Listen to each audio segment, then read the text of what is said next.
Welcome back to Four Titles, One Truth, where real conversations meet real experience. We talk about life beyond the uniform, leadership, family, and how it all shapes us. Yep. And today we're getting into one of the biggest turning points in any military career. Yeah. Deployments. Long and short, they are the moment where life as you know it slows down, but the rest of the world keeps spinning on without you. And we're going to try to make you understand that statement. Deployment changes everything. Relationships, trust, identity. So today we're unpacking what it really felt like to us. All right, let's get into it. All right. Simple. What were the emotions what were the emotions you had before your first deployment? I'm talking about notification to execution. And how did they change once you hit the ground? Okay. So we're talking about a long deployment. Absolutely. Because I know that different services have, they're called a short thing, a deployment. So we're talking about a long deployment during a wartime. We're talking about deployments where fake bullets were not used. All right. Got you. So, so I was at Fort Bragg, and I was with the field unit, so I knew we knew like 6, 7, 8 months before we were gonna roll out. Gonna go. So a lot of things that when you find out, when you do that initial find out, it's like, okay, what and you just start. Okay, we're looking at the training calendar and seeing what we're gonna be doing. I was a major. Okay, so you were seasoned. I was a major. Yeah. Seasoned soldier. Yep. Okay. So I wasn't at that time, at the notification time, wasn't nervous. Yeah. Wasn't scared or anything like that. Most of it was like just knowing who was going to be on the team with this, because that was during the time where we had the Profis system. I don't know if y'all ever had to deal with that, but like on the medical side, we used to have a system called Profis, where on the field unit part, we had probably the minimal amount of folks to go out and do anything, if need be. But whenever you had to do, like when we were doing deployments, big deployments and things like that, then we would have to call folks from different hospitals and things to come in that were part of that special to get the needed staff to run whatever size hospital we were going to be running at that time. Okay. So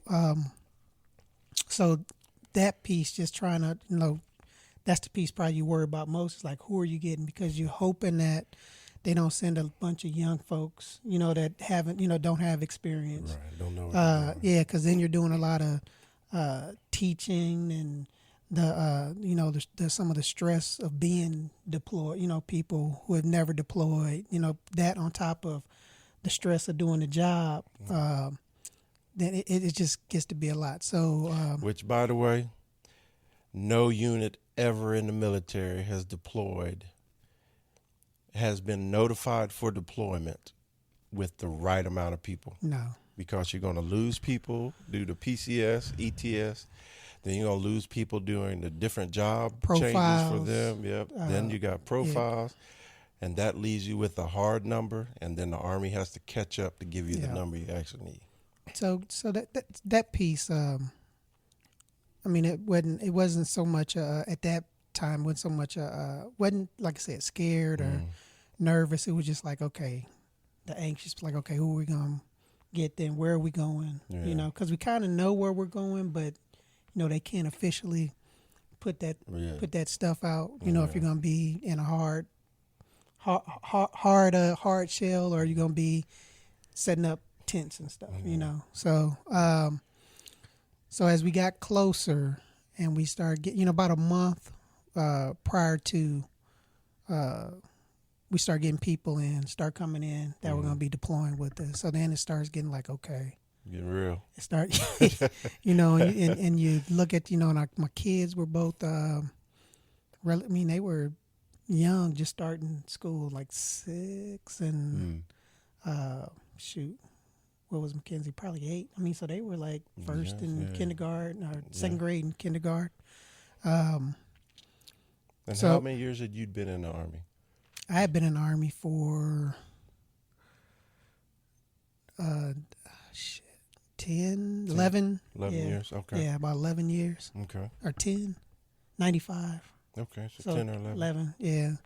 Right around that time frame. So you start getting, a little more anxious, a little nervous. You let your mind starts going, every which way, but Worst case scenarios. yeah. So because it's like, okay, I don't want to get, because you're doing your shoot, you're firing, you're doing all of those things, and you're looking at the folks around you, where it's like, okay, do they got my back? Yeah, that Can I depend on them? and because you really don't know, like especially for us, you really don't know how good they are at their job, until you actually get put in it, till they're actually doing it, unless you knew them from before. So I was doing some callbacks to people who I knew at different places, like, hey, how is such and such, or how, what are they, so that I was doing some of those types of things just to see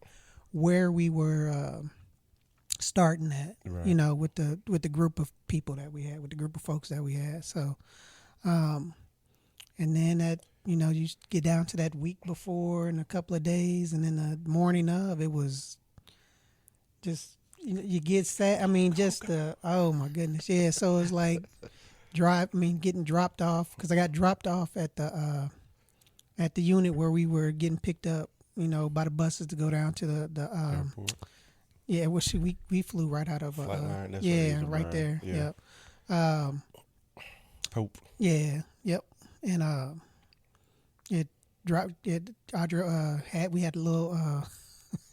I drove a minivan. I had a Odyssey minivan. It was. He nice. was a soccer dad. Hey, it was nice. It was easy. Open up, the kids could jump right in, close the door, get themselves in. Y'all put those seatbelts on now. That's right. It was good.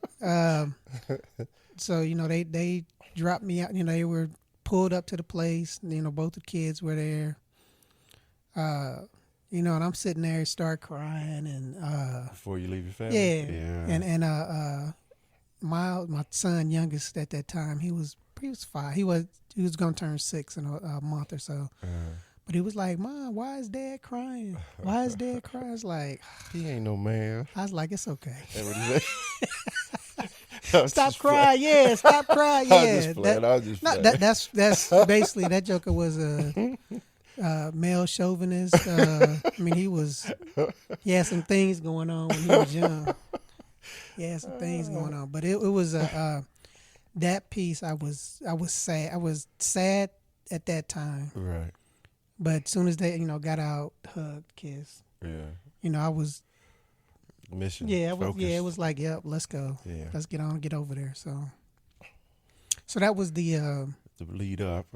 Yeah, the initial, and then once we got there, we were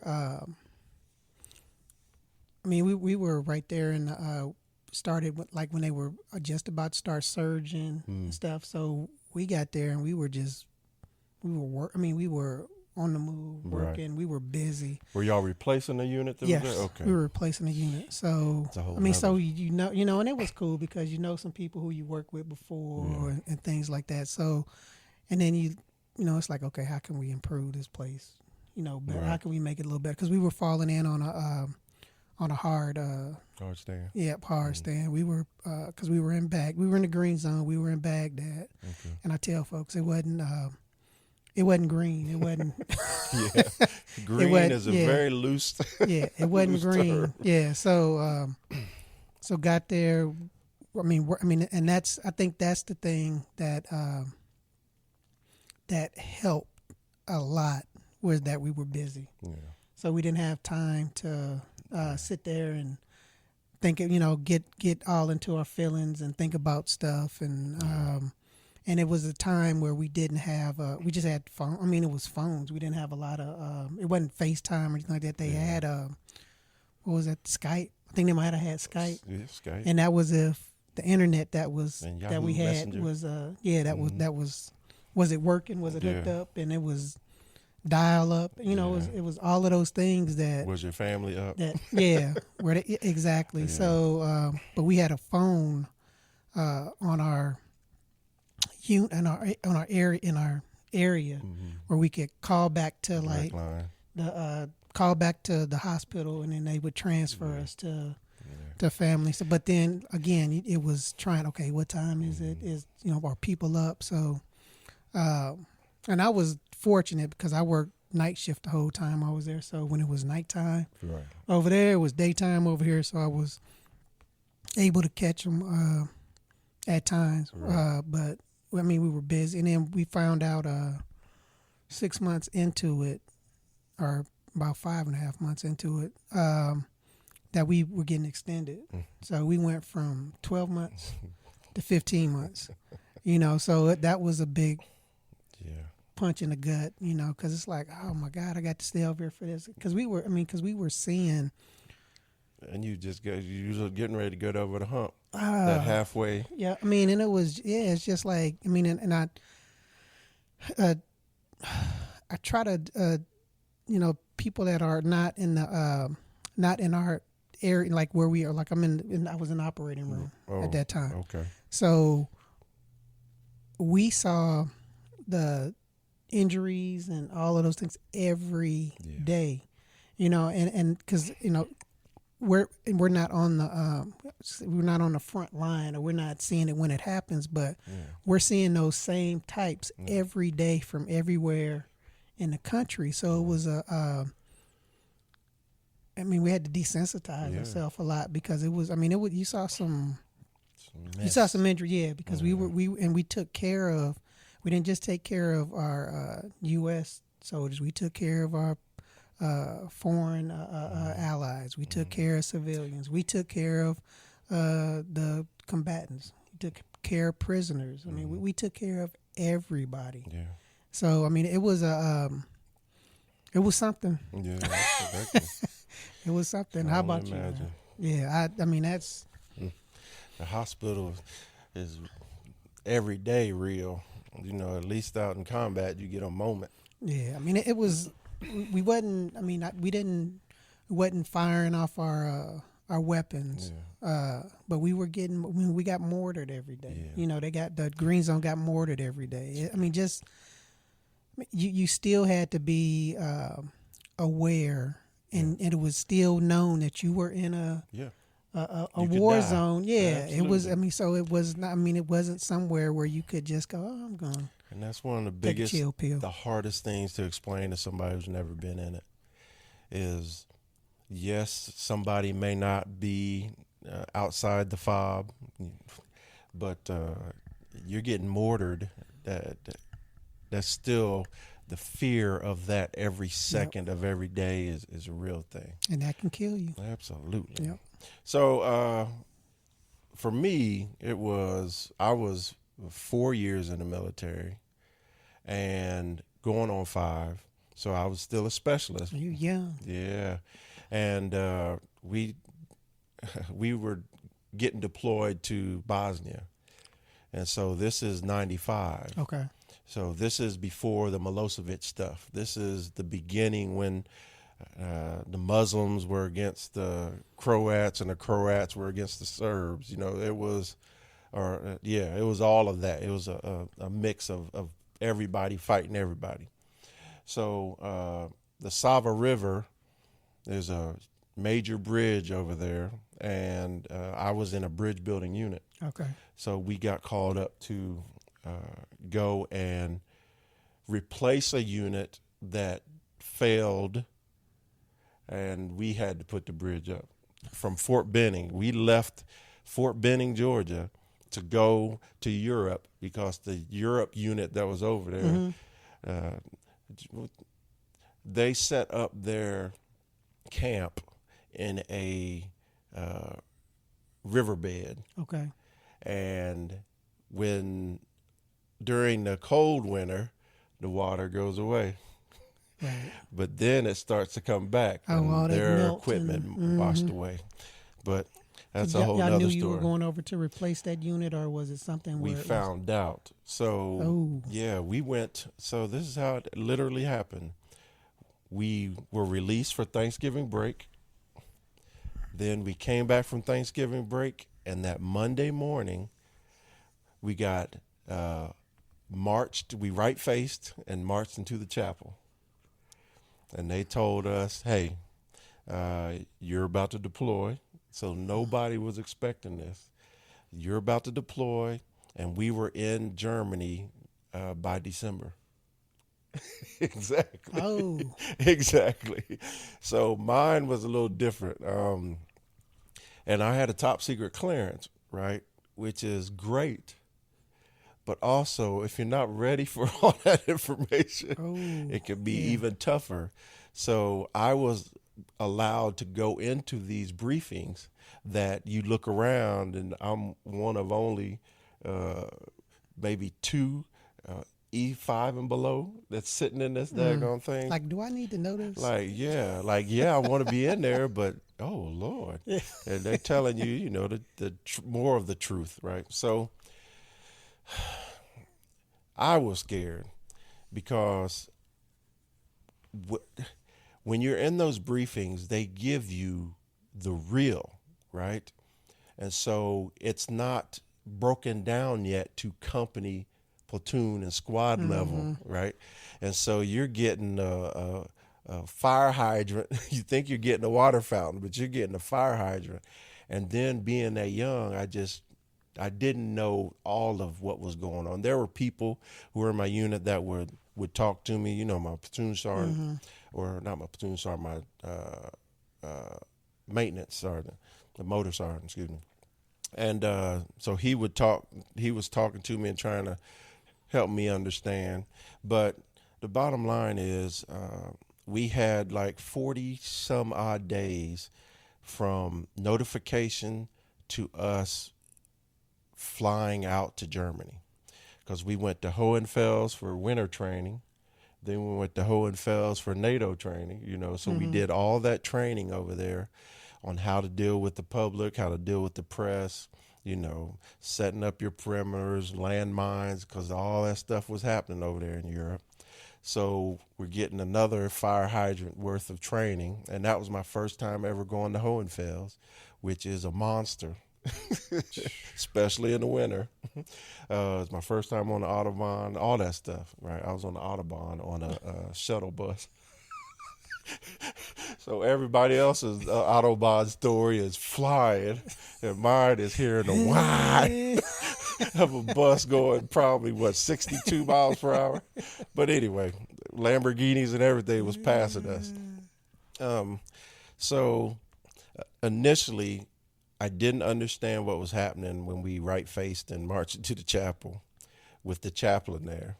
Then the battalion commander came in and the brigade commander came in, and they were telling us that we were about to deploy and telling everybody, hey, basically the short steps we have to do: identify who can deploy, request the numbers you need, and then let's go. And once again, we had to cross-pollinate.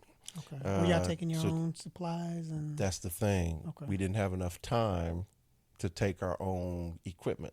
So then you falling in on somebody else's stuff. No, that's even worse. So we had to, because we were the first ones over there in the new area.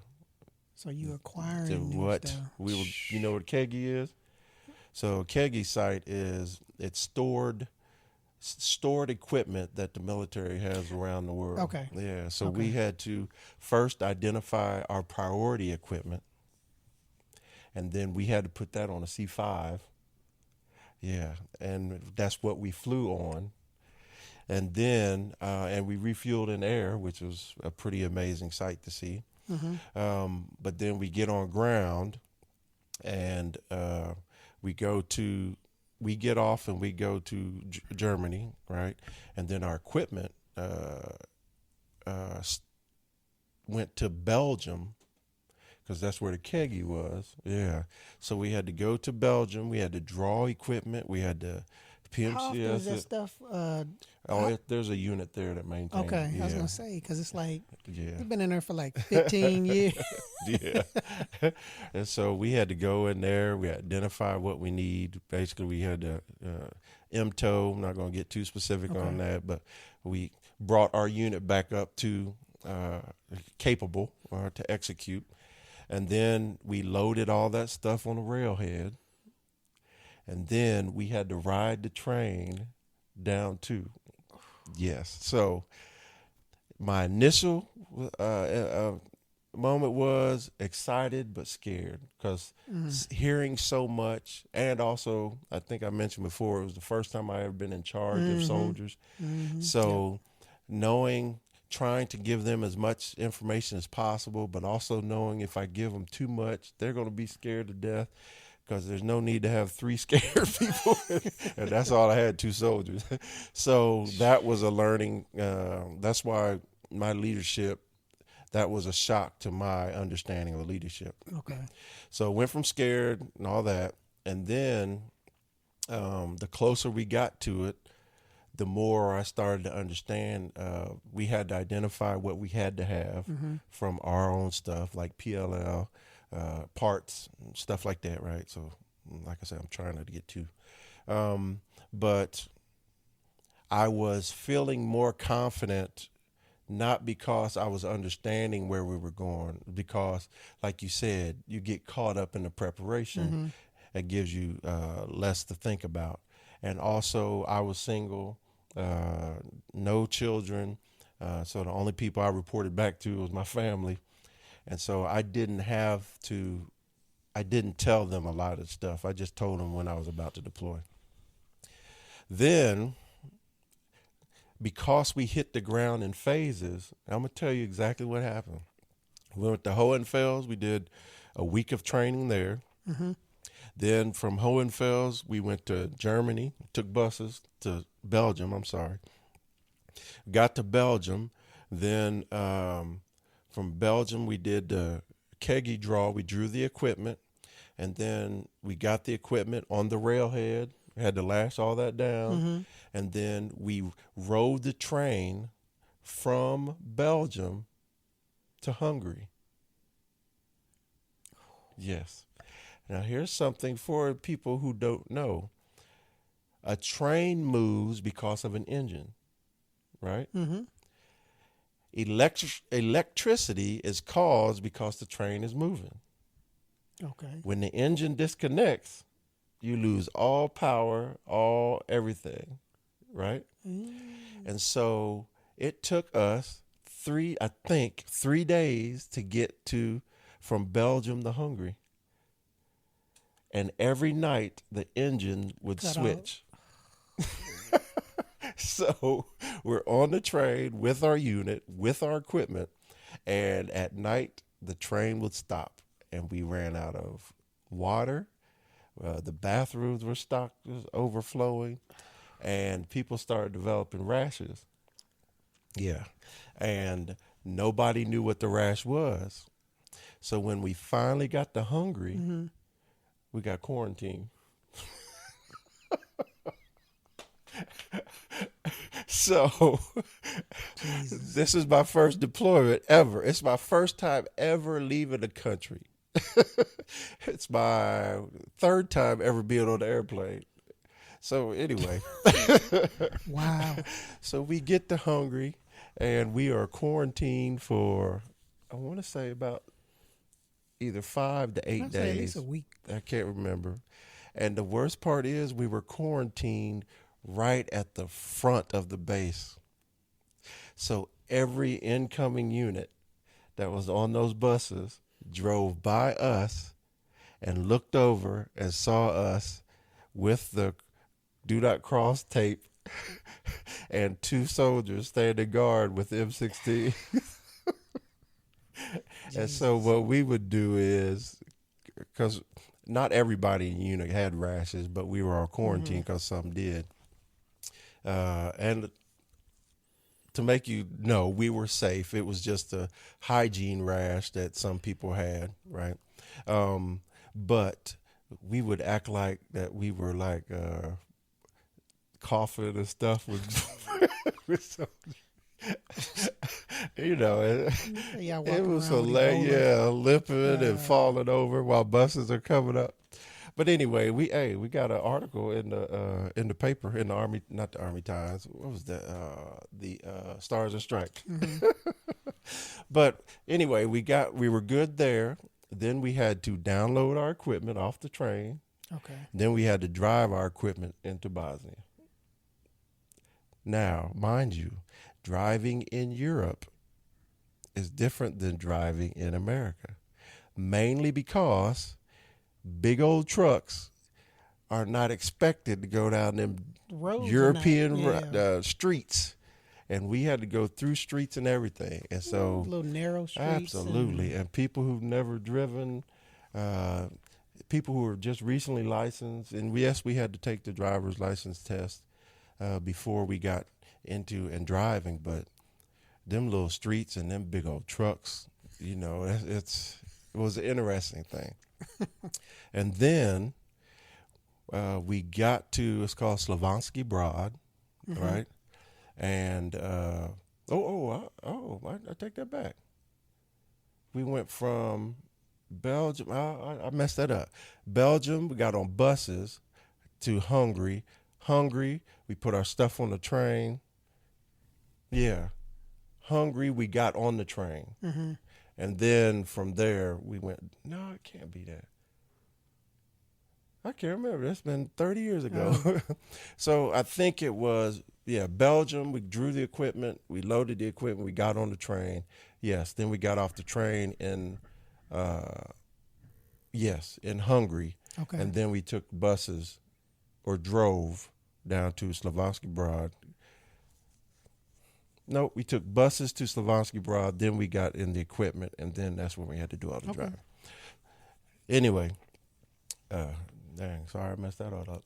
Then we get there, and then we have to set up, it's called Camp Harmon.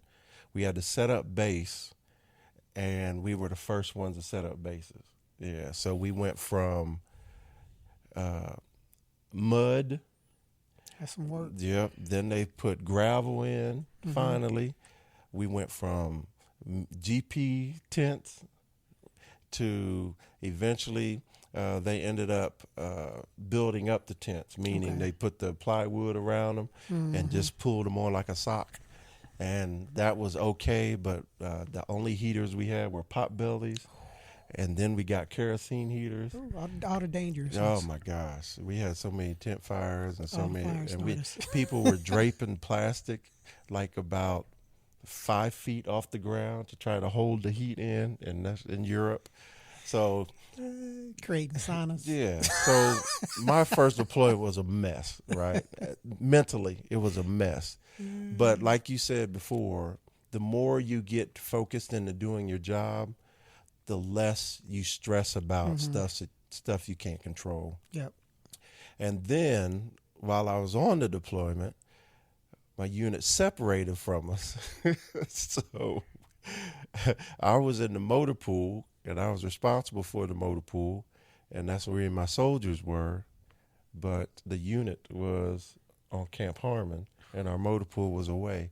So I was by myself with 2 soldiers, and we did not have a guard force. We had to do fire guard ourselves. 3 people doing fire guard every night. So that was the layer of stress added on. Yes. And then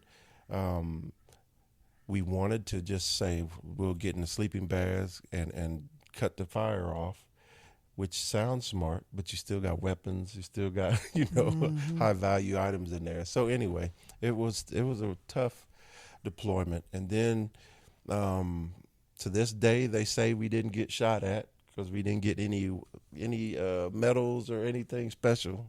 But there was always gunfire, going on. So it was, my confidence grew as the deployment process was happening, but there was such strange and like somebody was, like God was playing games with me, with my unit, not just me.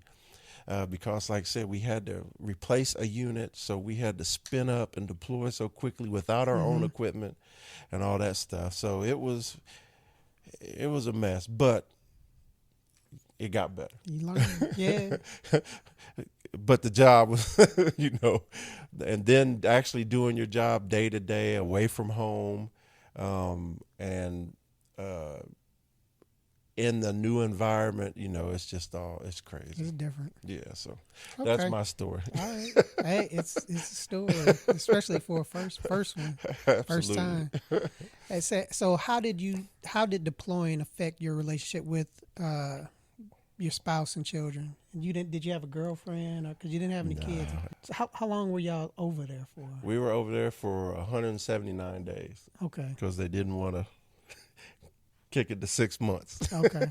From the United States, because we had been making real money. But anyway. So since you didn't have the kids or the wife or anything like that, how did your family, friends? Yeah, that was tough. How did it affect in that way? Because I know a lot of folks would be in that same. Yeah. So back in '95, we didn't have. We had the direct phone, but a specialist promotable wasn't getting on that phone, right? And so, it took us a while to establish that line anyway. Once we got established there, but so we used to have Signal used to have those Humvees where they could set up the calls and connect all over. So we would actually it would rotate throughout the unit. Okay. And you would have, hey, it's your time to go make a phone call, and you'd go. You couldn't pick the time. You couldn't pick nothing. Yeah. So, of course, my mom was always answering the phone, but we probably communicated. They tried to let us communicate like once a week. Mm-hmm. They tried to do it that way, and the Army, not everything goes perfect. So sometimes the station would be down, sometimes it'd be up. So it was from a single person's perspective.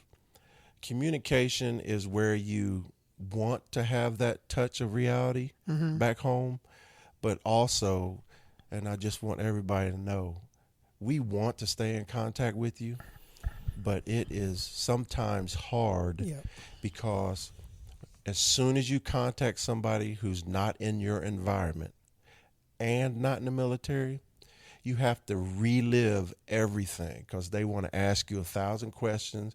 They want to ask you, okay, every 50 times while you're on the phone. And that, I'm not saying don't do it because it's your right to care about your loved one and stuff, but just know that that's added stress, especially if you're on a phone call and madness is happening around you. Yep. So, and news is broadcast and stuff where you're like, okay, it's not. Yeah, and then there's also things you can't say. Yep. So sometimes your family leaves the conversation not feeling any better, just knowing you're alive, but not feeling any better about your situation. Yep. Now, you, on the other hand, you had family. I had a wife and two young kids. Yeah. So, I mean, it was I don't like for them. I mean, it seems, from my perspective, it just seemed like they were still going and doing soccer, going and doing football. Going to school and doing everything. And I think Audra was in. Was she in command? She might have been in command at that time too, of one of those blood units. What was she in, the 432nd? I think. So they were living their life. How did that make you feel? It made me feel, a little sad, just because stuff was going on without me. Yeah. Some of those moments and things were going on without me. Yeah.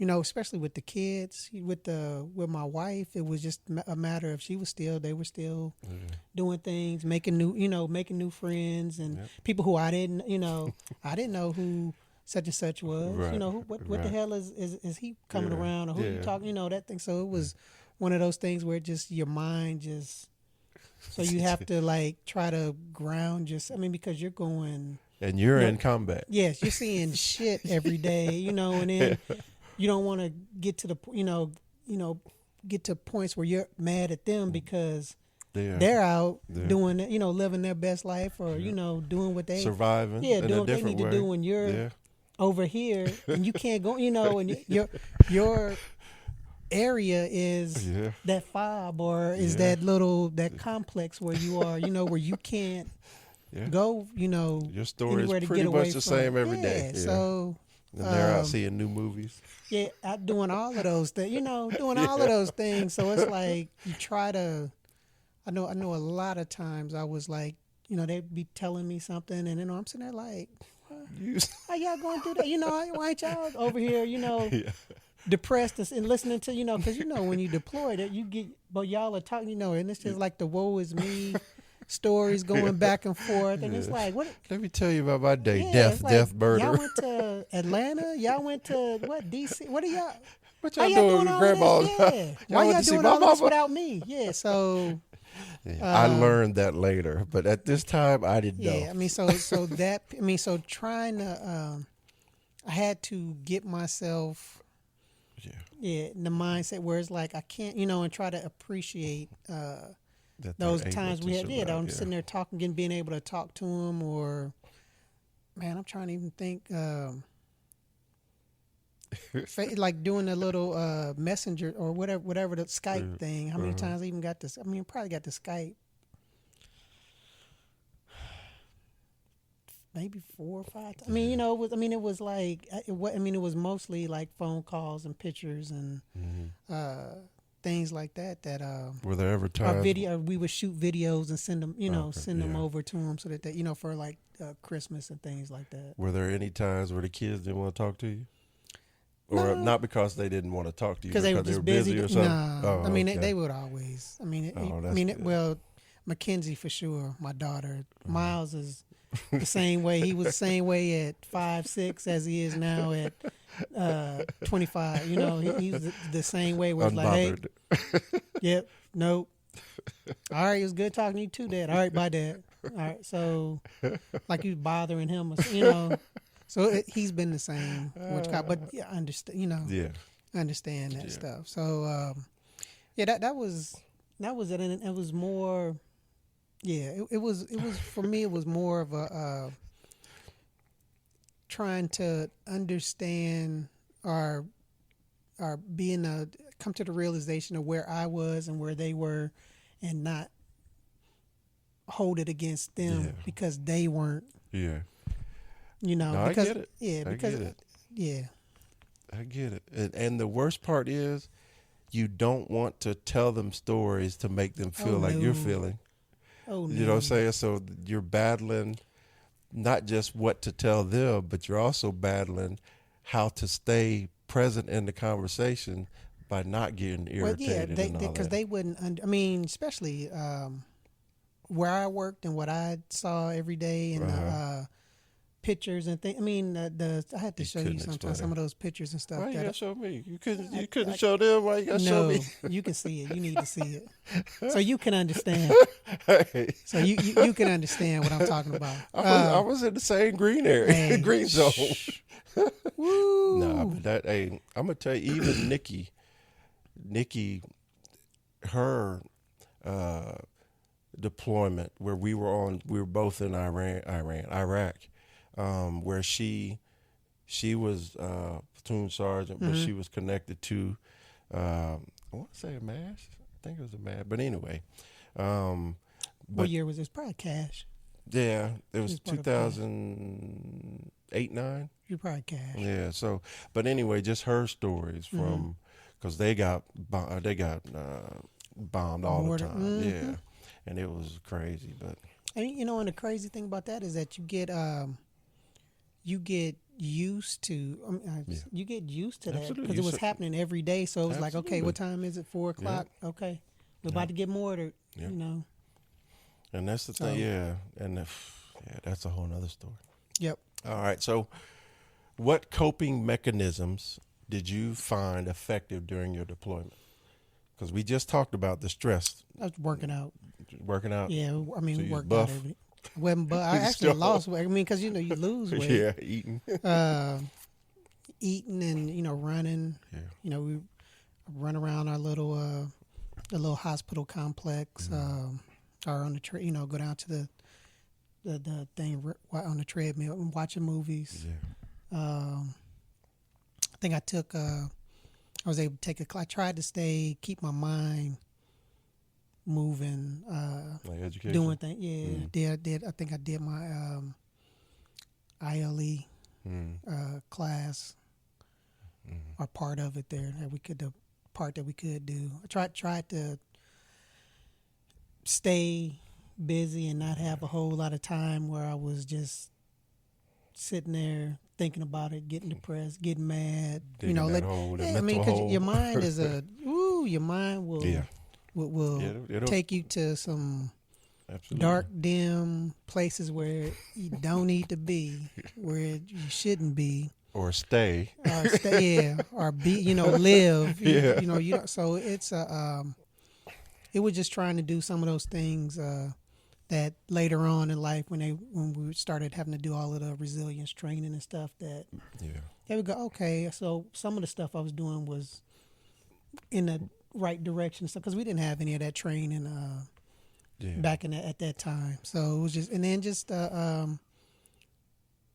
think I was fortunate that it was enough that we could talk to each other. And we played video. That's what we did. So we had a what was the little thing? The little PS Nintendo thing? No, the PlayStation, like handheld. We used to play. What was the one? God dog it. Mario Brothers. Not Mario Super Brothers. Karts. Where you going to shooting and stuff. Grand Theft Auto. Oh. Woo! Okay. It would be like, and you could play like in teams. So like when we had any like little downtime, or whatever, everybody had their little handheld. I can't remember PlayStation. I can't remember. It was the PlayStation one. But we would be back there just, running.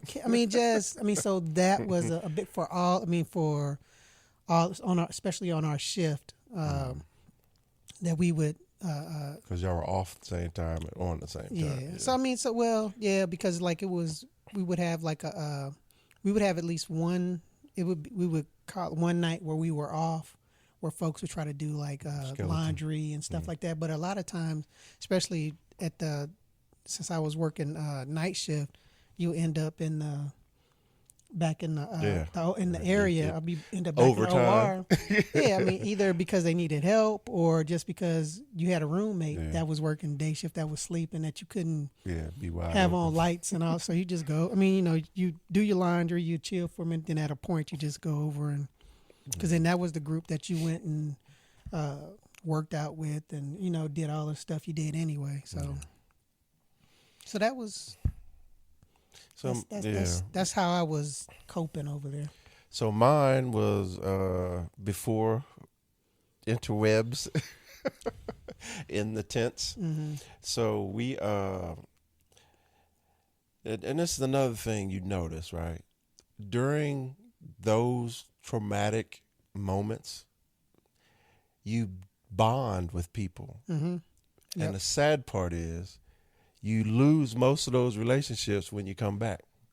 But so when we were over there in all those different stages of craziness I just told you about, the things that kept us together and the coping mechanisms we had were music, because the old heads would always play their old schools, right? And then we'd play our hippity hoppity. And then we had spades. That's old school now for some of the kids. Oh my God. Yeah. That's the hardest thing in the world. Jokers call our stuff old school. But we had spades, and dominoes, and bid wheels. Yeah. And so, we'd identify who your partner was, your ride or die, in whatever game you was playing.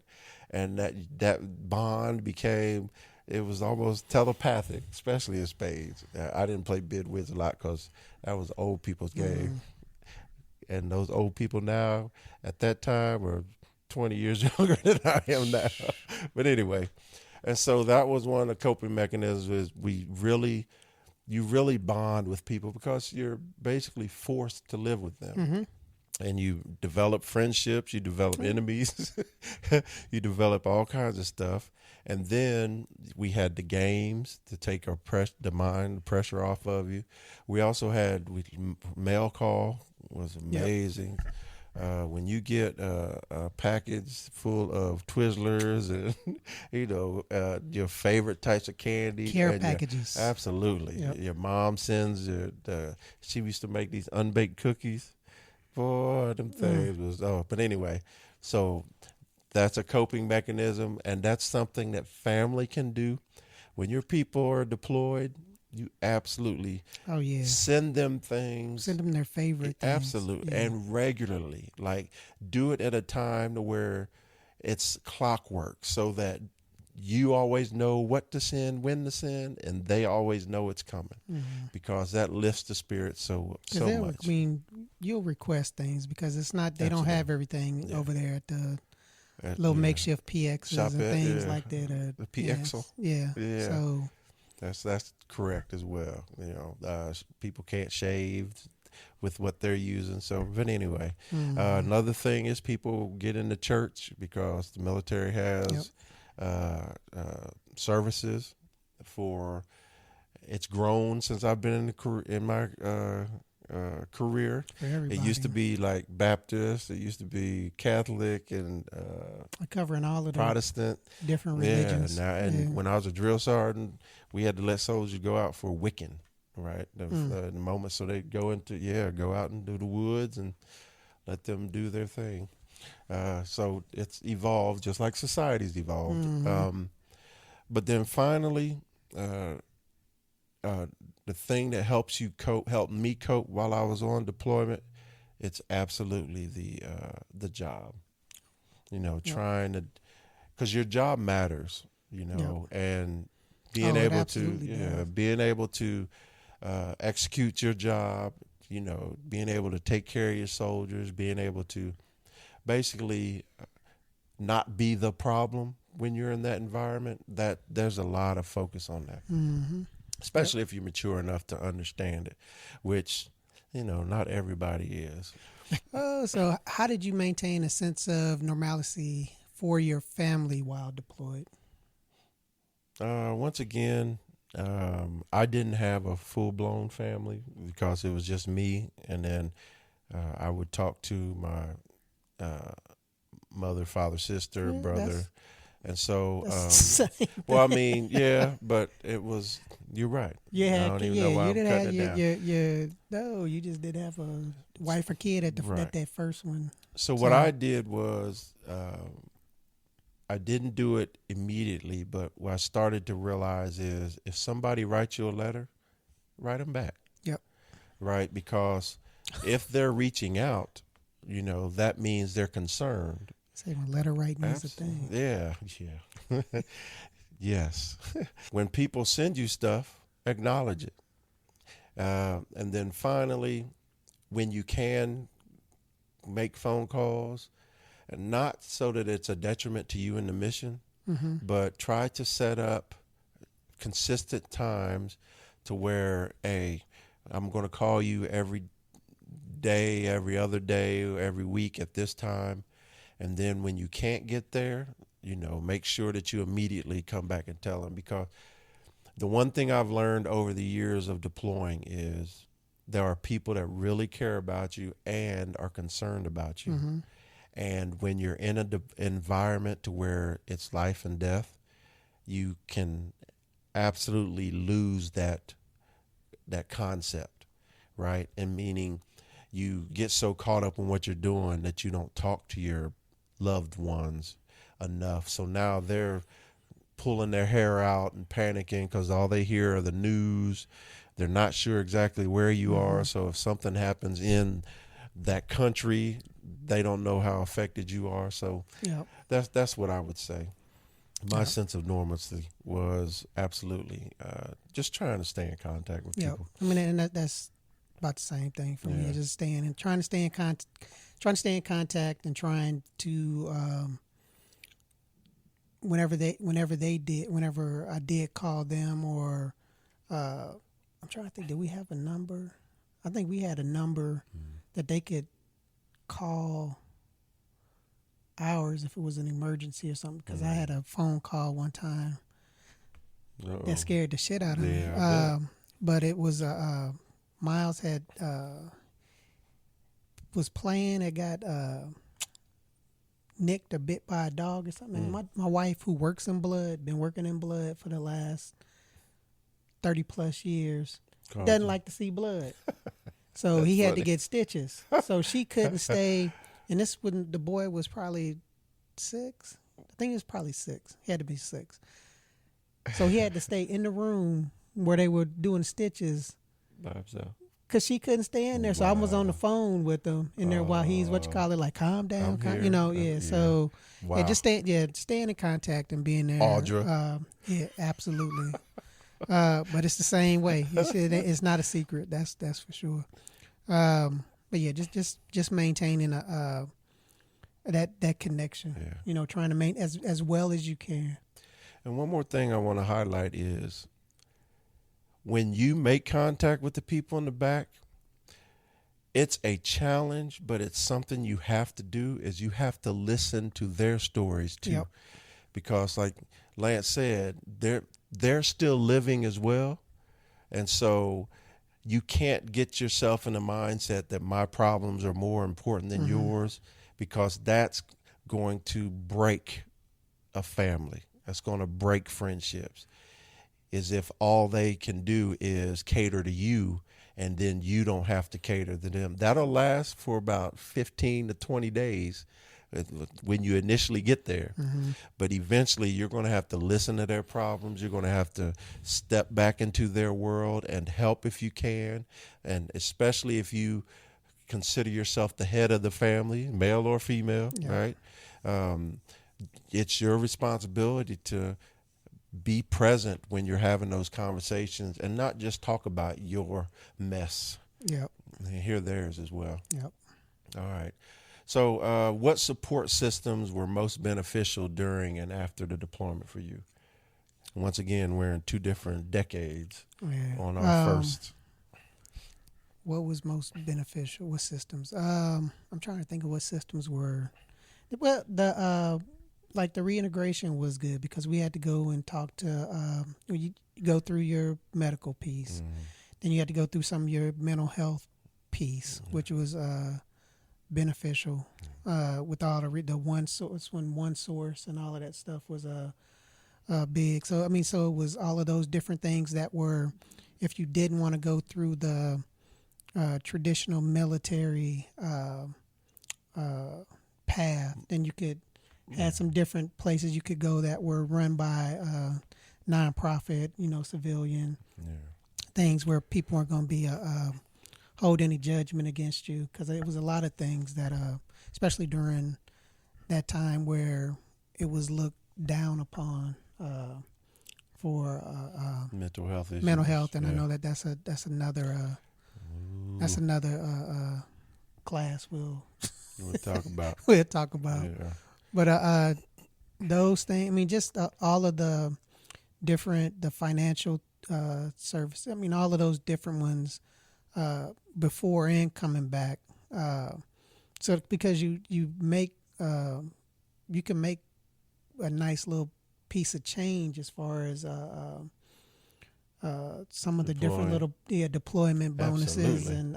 And some of the tax free and things like that. Absolutely. And you want to try to save some of that and use it so that it's to put yourself in a better situation. Yeah, Absolutely. so that it's beneficial for you, so that you just don't burn through everything. And be in the same. And be in the same predicament whenever you left. You want to try to come out a little bit in front of that, and then just the family and friends. You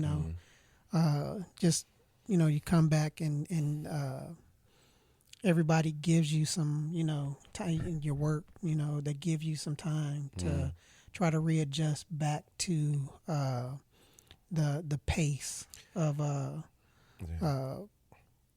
normal life, Which is easier to do if you're being led. It's harder to do if you're the leader, because time is not something that you get a lot of. Yep. And so my support system, like, there's literally a 10-year time difference. So it's crazy. Before we left theater, there was basically a handout, and we had to write down and answer questions like, was there anything major that happened over here that affects you? And especially during that time, if mental health came up to you as a problem, your career was done as far as making it to the top. And that was real. So the old head, and even back then, I know I said it drastically, but even back then it was drastic, but it wasn't as drastic as the old heads at that time made it feel, because they would tell you, like the old staff sergeants would tell, me, a young specialist promotable, I was 24, I think, maybe. But anyway, telling me that, hey, don't write down the truth, because if you write down the truth, then they're going to call you to the side, and then they're going to ask you a bunch of questions, and that stuff goes in your records. And they were telling the young soldiers that, because there was some truth into it, but the question is, was it as drastic a decision that a young person would have to make? And so coming they back, can trust you. I mean, I think that was one of the big things, is that if you were having any of those problems or anything like that, then it was like a trust thing. absolutely. Like, Are you? You can't make a good Absolutely. decision. I can't. Can trust you lead? Yeah. Yeah. And so what that does is it brings it back to, once you get back to the unit, it's basically the same thing. They give you the same sheet and you filled it out. And then, so if you were considered smart at that time, you didn't have to be seen by mental health, so because you never wrote anything that really bothered you. And then another negative is the close friendships that you had in that environment, they go back to their life, right? So if you became, if your spade partner was married and had kids and you're single, Joker goes back to being a dad, and then you go back to wilding out, So what I mean is, you don't have those people that you can talk to about it. So when I came back from my first deployment, the support system was very, I'll just say this, you basically got to choose if you wanted to use a support system that was connected to the military, and your choice was based off of something you had no idea about, how it could affect you in the future.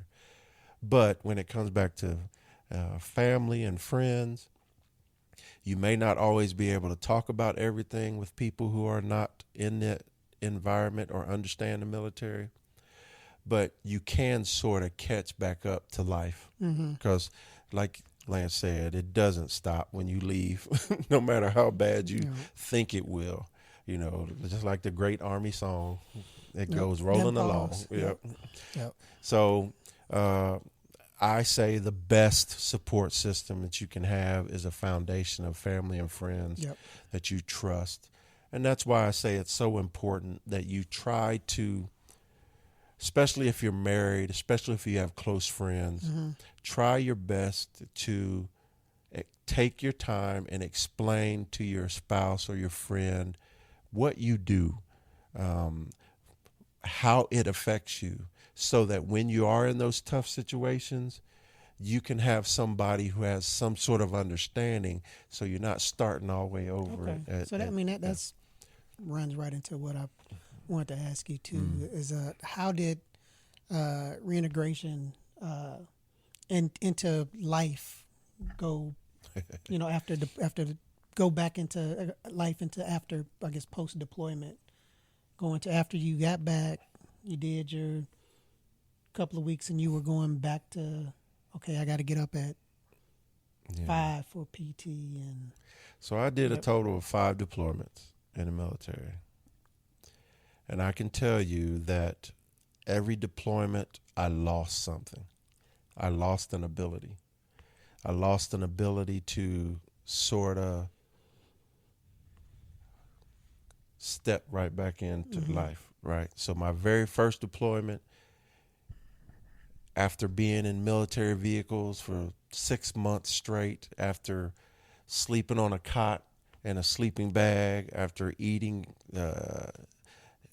MREs and eventually the breakfast people came and Brown and Root came in and started cooking breakfast or the meals.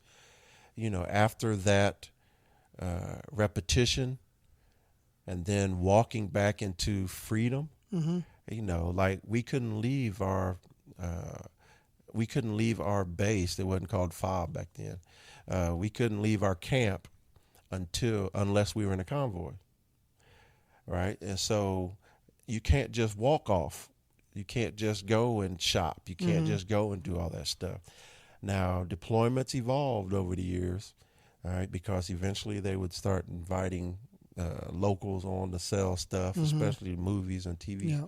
But so reintegration, my first deployment, it took a minute to realize and act like I was out of that environment. But getting back to playing ball, getting back to listening to music, getting back to cruising around. I was in Benning at that time, cruising around and basically starting life again that way. That was cool. It wasn't cool, but it was okay. It wasn't hard for me to integrate. But as the years went on, it got harder and harder to integrate. Yeah. So what about you? So, for me, is with the because you were gone 15 months. Yeah, with the family and stuff. That's we were just trying to. Yeah, that's growth spurts. Yeah. So a couple. We were just trying to get the connection back. With the kids. Yeah. Like I can do that. I can help with that. Since my wife had been I'm here too. doing everything. It's like I got it. I can do it. Oh yeah, they became reliant on her so much. Yeah, Yep. that you're. Talk about that. Yeah. So it was, it's like I know how to do. I can do math. I can run and So it was just trying to get them comfortable with me again. Yeah. And not take it personally. Yep. And for me, and for me also, just to coming from that environment and mindset, to remember that, especially with my kids, these are young kids, I can't be popping off. And because I got labeled as because we had nicknames for everybody, and I was Mad T. Because I was quick to go off on somebody or bullshit, I was just, woo. So it was majors, getting back to being them iron majors, being the the dad, the father, the husband, and not a bully, and not exactly, and knowing that I wasn't getting shot at, wasn't I was there to try to help nurture and love, and people were loving me and loving on me and stuff. So it was, and it went. And I will say that it went well. I had the very. And I'm extremely fortunate that I had a spouse that was also dual military. Had she deployed before you? She hadn't deployed yet. Nope, she deployed right after, and she deployed a couple of times. And that's the thing. It's like we were deployed to the same area, and her deployment was different than mine. That's the thing too, is that people should realize or have realized or know that it's like you could deploy to the same area a couple of times. 2 or 3 times, and have a different experience every time. You will have a different just experience because of what's going on at the time. And her experience, whenever she would call back or tell me about it, I was like, what are you talking about? Y'all got to do what? Yeah. We couldn't do none of that. So we understood what was going on in each other's areas, because we could. I knew that, because she was in the lab at that time, so I knew what the lab folks did, and I knew, when she would tell me where she was staying, I knew where she was living, and I could say, oh, did you go down to such and such? Is this vendor down there still or whatever? Or get me. Yeah, that's right. But I understand they got these movies down there. See if they have seasons. You can get all 25 seasons for $5. So yes, but. Coming back home, it's always, I think it was more of they bounce back faster than me, just because it was just that you wake up and and this is going back to the mental health, and you wake up with different nightmares, or you see certain things that might trigger you, and just trying to remember that you're dealing with your family or your friends and not the enemy. prisoners, or it's the pace is not what it was before. You're back to a regular, be a real person, and just type tracking what he said. And not only like I said, we're talking about first deployments, talking about reintegrating with your family. You still have to work. Remember, you came back from this environment of, we'll say, hell, right? Mm-hmm. But then you still have to come back and try to regain your mental health, right? Yep. But at the same time, you have to consider everybody in your house's mental health, because they went through crap too. Or even at work, when you go back to work, especially like for me, I go back to work, and we had a resident that was talking about, we got this emergency. I'm like, what is it? And it was something it was like a appy. It was something that was like, that's not in my head, after going through the 15 months and seeing what I saw and working on and doing some of the cases and things that were emergencies for us, life and death. And to come back and we're getting, just giving folks a bunch of crap, yelling, doing stupid stuff that you shouldn't be doing, and calling it an emergency. You get kind of upset, and you get, had to go around and talk to your boss in our office, like, okay, are you okay? Are you fine? So that it's like, and that's like people who haven't, that's the other thing too, when you go back to work, everybody didn't deploy, so trying to get them to understand where you were, where you coming from. Without being a jerk. Yeah, without being. But you ain't got that. You ain't got no patch. You can't talk. No, I get it, man. Another thing is, like, the unit does its job. The Army does its job, meaning it has the criteria for what should happen. Because once you come back, and once they release you to your family, it's usually 24 or 48 hours before you have to be back. And then when you actually come back, then there's like touch points that you got to go through that leads up to receiving your equipment and putting everything back in its spot. Right. And then there's block leave, where you go on leave that's not charged to you, so that you can sort of get that stuff off your shoulders. But depending on if you're being led or if you're the leader, that 14 days leave could mess around only be 8 days or 6 days, because you're still receiving phone calls. There is a rear detachment that your unit went forward, and so now the people left back, they still have to hold the spot of the unit, right, and maintain the equipment and whatever's left there, and the people that are left there. But when you come back, you've got this bond with these people that if somebody goes out, like, a situation where we were on the rollback and soldier died from a motorcycle accident. That's not something you let rear detachment handle, because if you're the leader, and I was the first sergeant at the time, you step back in and you take that. So, but what does that do? That takes time away from your family, it takes time away from you, and all that stuff to try to get back. So reintegration there's a lot that the military person who's been in that deployed environment, they have to adjust themselves and fix themselves in such a quick time, just so they can be able to walk into their family's arms and the house, and not blow up because the spouse changed the cable, or now all of a sudden you got, why'd you cut your hair? It's tough. It's a tough thing. And then if you don't have a foundation strong enough to handle that before you left, and it didn't maintain or grow while you were gone, now you're walking back to cold shoulders because the kids don't know you. Man, he was gone for 15 months, his first deployment.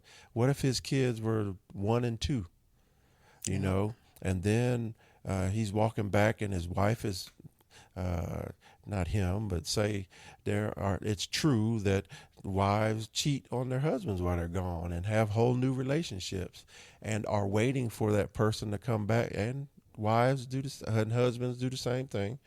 And then they're waiting for you to come back just so they can tell you, hey, I'm no longer in love with you.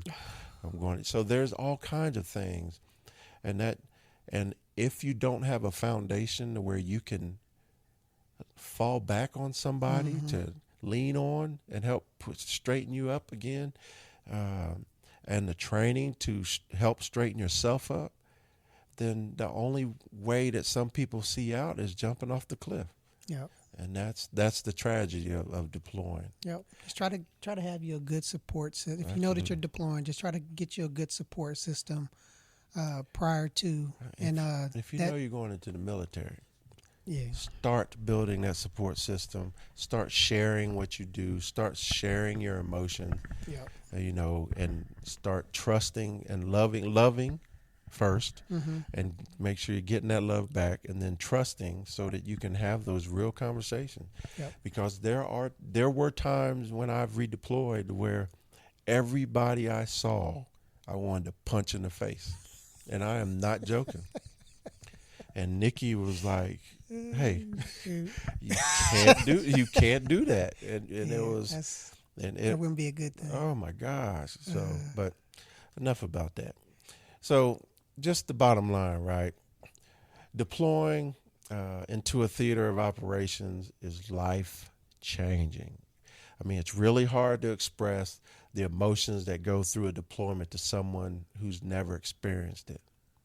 Because even if, like, I can convey the message of what I experienced while I was, we call it downrange, the words, even if they're the perfect words, right, it still won't feel like it resonates with that other person, because we have an idea in our head of how somebody would react, right? If I tell somebody that we were on a convoy and we were halfway through our checkpoint, right, and then right beyond our checkpoint we found an IED, and 7 vehicles were in front and 3 of them were behind, and I'm the one that's right in front of the IED, right? Trying to make that resonate with somebody who has no understanding of what you did every day, what you saw, and then how you're supposed to react in a realistic way. Yeah, some of the things that you encountered every day. That's what I'm saying. So, I mean, and they don't react the way that you think they can react. They're supposed to react.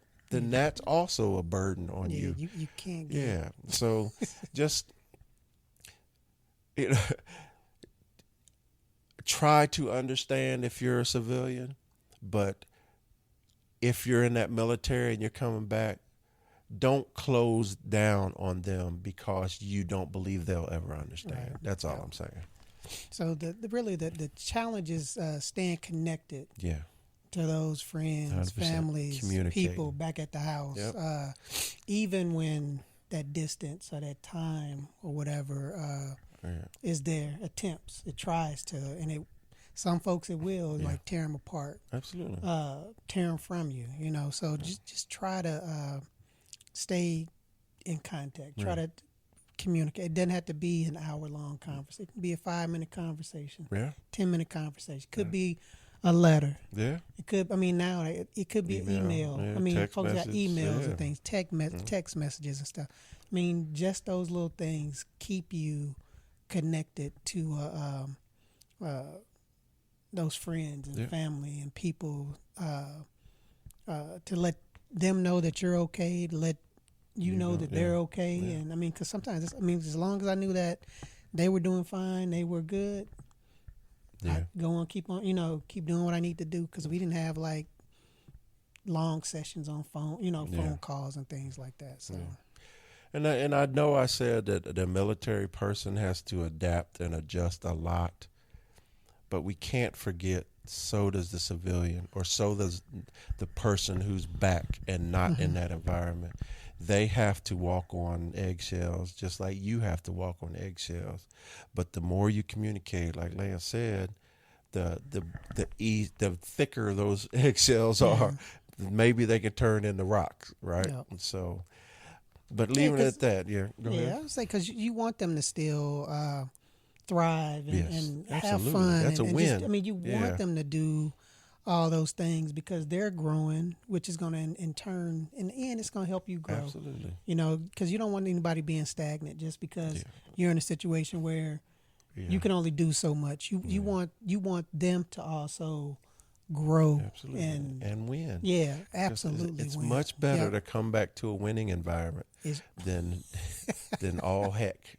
You know what I'm saying? So, hey, but bottom line, thank you for joining us here at 4 Titles, 1 Truth. Stick around because the conversations will keep getting better. Not only because we'll learn how to talk better, but because you'll be involved. That's right. Leave a comment with either a remark that you feel we need to hear or a question we may be able to help you answer. Yeah. And hey, like we always say, let's keep the conversation going. All right, see you soon. Peace.